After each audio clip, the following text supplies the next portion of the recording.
Most of my life, people didn't know it. My mom got abused physically, mentally by my dad. She was gone working 3 jobs. We lived in a $7 a month place for a lot of the time. She had a hard way to go. So whenever I wanted to tell her something, it seemed like bad shit was always happening, not just to her, but to me also. But at a young age, I felt like I was the man of the house. So I didn't want her to know anything about my life, like what I was going through. And I had a learning disability. My dad beat the hell out of me. School wasn't great for me. I lived in a small town with a bunch of, a lot of people who didn't like black people. So everywhere I went, I was having all these kind of obstacles hit me in the face. So I just hit it. So I became this person who walked around with like 2 sides of David Goggins. There's one side that was like, I'm a tough guy. That was the outside surface. But on the inside, I was a kid that was just hurting, that needed all kind of help, but no one knew it. And I never talked about it because why? That showed weakness. And my mom didn't need to hear it. At least that's what I thought. So for me to come out and be this vulnerable, because everybody thinks I'm Superman. So I had to tell them the truth. And the truth is very important. And for me, a lot of years of my life growing up, I lied a lot because I didn't have a lot of friends. I was hiding all kind of stuff. So you do whatever you can to create another human being that you think is acceptable in society.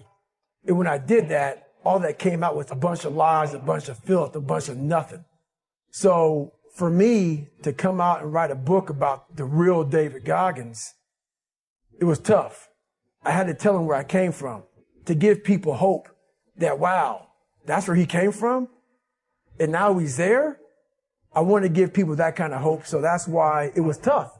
I had to take myself to the sewer to show people, hey, I come from hell. Not just society. Yeah, society helped me out, but I created a lot of the hell that I had to go through. Yeah, we can be our worst enemy. You have to have the truth to have a starting point. You have to create the real reality. Where the fuck am I going to start from? Once you come face to face with who you are, you have a starting point. All right, I'm not real smart. I have no courage. I have no self-esteem. That's my starting point. Now we can move from there. But if I tell myself I'm strong, I have courage, I'm smart, and all these are lies, you continuously push that starting point backwards. Especially nowadays in this society, we like to surround ourselves. Those people who say it's okay. It isn't okay, man. And I get it. We love to feel wanted and loved. Trust me, that's all important. But you have to have the truth from people. Hey, you're not working your butt off hard enough. You're not trying hard enough. We all think we're trying hard, but what are you gauging that off of? I talked to this one kid the other day. College is kicking my ass. I said, what are you gauging that off of? I go, are you trying? He goes, yeah, I'm trying my ass off. I'm studying hard. You're trying hard compared to what you did in high school, which was it came easy to you. So your reality is something that you created off of something easy. So you trying hard is 2 hours of studying. Trying hard is something in your mind just doesn't stop. Where 2 hours isn't enough. It's all about, reality and what you're basing things off of. When I was 297 pounds and I was fat as hell trying to be a Navy SEAL, the scariest thing in the world to me, even to this day, was that could have been the rest of my life. That's the scariest thing in the world. I thought then, 297 pound, working for Ecolab, spraying for cockroaches, making $1,000 a month. I thought that was me at my 100% potential. A few years later, I wasn't anywhere near that. 106 pounds less.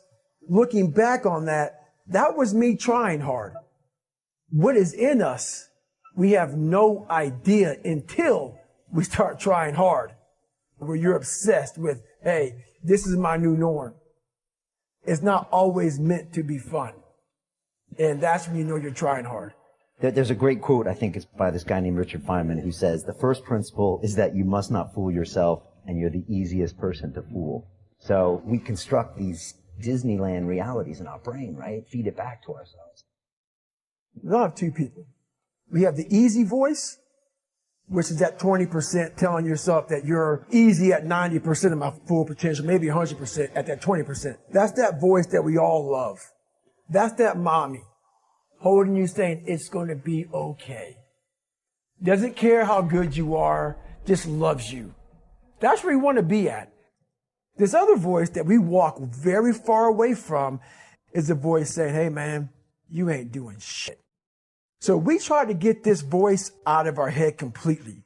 So what you have to do first is turn up this voice over here. The voice saying things to you that aren't nice. People take this the wrong way in this new society. I'm not saying to put yourself down. I'm saying listen to the truth. The truth is in this other part of your brain saying, look, man, you're wasting a bunch of percentage here. We have 80 more percent that we're not tapping into because in this other 80% is suffering, pain, failure, self-doubt, darkness, and then a whole bunch of light. But to get to this light, you got to go through all of this shit. But over here, man, this is much better because I got to go through this journey that is not fun. This from 20 to 100% in between is not fun. We decided to live over here. So everybody goes, how do you do that? You know exactly how to do that. It's not a magic trick. It's all back down to a very primitive mindset of we just have to do. It's like breathing. That's how you have to live your life. When that alarm clock goes off at 4 or 5 in the morning, your mind says no. You just say, it's just what we do. Because to get to where you want to go, the amount of pain involved, I'm not saying you got to break yourself off. The amount of mental pain of how many times you're going to have to do something that you don't want to do to get to where you want to go. There's going to be more times you do something that you don't want to do than you are going to want to do it. That's your new norm. And then once you do this over and over and over again, it becomes like breathing. So if you really want it, you realize what trying is and what trying is not.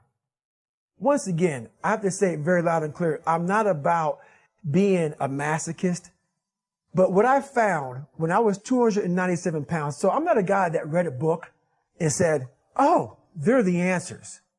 It came from me putting myself on the hot seat. Okay, 297 to get to 187. This is where my mind went to go through 3 hell weeks, to run 205 miles, to do 4,030 pull-ups. And I'm a natural born fat guy. I was lazy. That's who I am. I'm a guy that likes to sit back, watch TV, and eat pizza. Like everybody. So that's the mama voice. That voice got me to 297 pounds. Whatever I wanted, I did. And that's where I started seeing myself get further and further away from my true self. And your true self is found, honestly, in that very uncomfortable zone. I have this haunting voice in the back of my head. A lot of us have it. We just ignore it. So I knew in the back of my mind that I could pull off this whatever. I knew I could. I knew that, but I was afraid of the work because I wasn't gifted with brains. I wasn't gifted with God-given talent. So I knew to get to where I had to go, I knew the work was going to be something that I didn't want to even attack. So I was just putting it off. The voice in my head said, you know what, man? You're going to die never even trying to reach your full potential. And how's that going to feel? I believe that your mind lives forever. I'm going to be haunted by the mere fact that I literally that's what I was. So whatever heaven or hell is, you're in hell the rest of your life. It was a huge sin. I'm going to sit here and just be a comfortable man. I'm not even going to try. We can have a great life, but we always build this reality around the one thing we don't have.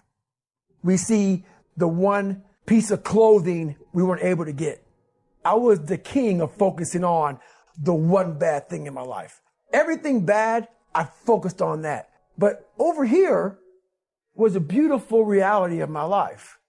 Even though I came from nothing, where I could have taken my mind for the possibilities of where I can go, if I work harder. If you think that you're going to go and accomplish something really special and be the best in anything in the world, and you think you can do it without working, you make a big mistake. If you're not willing to work hard, forget about it. Because here's what you don't want to ever do. Kid yourself. You know, kid your neighbor and kid me and kid the marketplace if you want to, but gosh, you can't kid yourself. With your fingers crossed hoping you'll arrive at a good destination when you're not even headed that way. You've got to ask yourself often, am I? Am I doing the disciplines that are taking me in the direction that I want to go?